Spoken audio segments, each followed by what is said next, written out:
নাভান দীর্ঘদিন থেকে চুল কাটার জন্য আমাকে নক করছে। সময়ের অভাবে সেটা আর হয়ে ওঠেনি। আজ সাপ্তাহিক ছুটির দিন। নাভানকে নিয়ে আমরা চলে গেছি পাশের একটি বাজারে। চুল কাটার জন্য নাভান প্রস্তুত হয়ে আছেন। নাভান তার পছন্দের চুল কাটার ডিজাইন তার আঙ্কেলকে বুঝিয়ে বলল। তারপর তার আঙ্কেল চুল কাটা শুরু করলেন।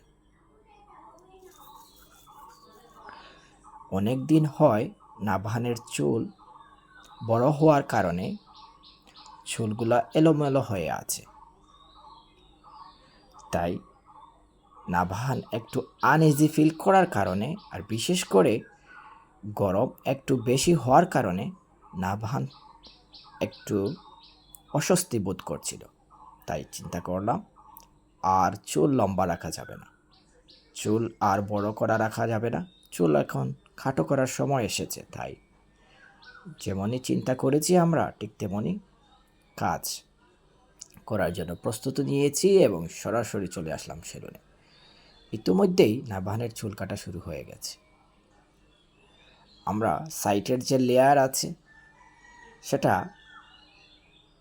হালকা রেখেছি এবং উপরের যে লেয়ারটা আছে একটু স্পাইক করার জন্য শর্ট করছি। নাভানের চুল গতানুগতিক, একটু পাতলা চুল, অন্য যে কোনো বাচ্চাদের থেকে একটু পাতলা চুল, তবে তার যে চুলের সৌন্দর্যটা আমার খুবই পছন্দ। আপনারা দেখছেন শেষ লুক চলে এসেছে নাভানের চুলের। আপাতত খুবই সুন্দর লাগছে আমার কাছে। আপনাদের কেমন লাগছে একটু জানাবেন। আর নাভানও খুব খুশি নতুন একটি লুকে চুল কাটার জন্য। দীর্ঘদিন পরে এইভাবে চুল কেটেছে নাভান। নাভান সবসময় ডিফারেন্ট কিছু পাওয়ার জন্য চেষ্টা করে। চুল কাটার পরে খুব আনন্দ নিয়ে গাড়িতে উঠছে নাভান, আপনারা দেখছেন। খুবই খুশি, বাড়িতে আসবে, সবাইকে দেখাবে, সারপ্রাইজ দেবে। চেষ্টা করছেন উনি নিজে নিজে দৌড় খুলে ঢোকার জন্য, কিন্তু পারছেন না। আমি হেল্প করছি। নাভান গাড়িতে বসে আছেন, আবার চলে এসেছেন বাড়িতে।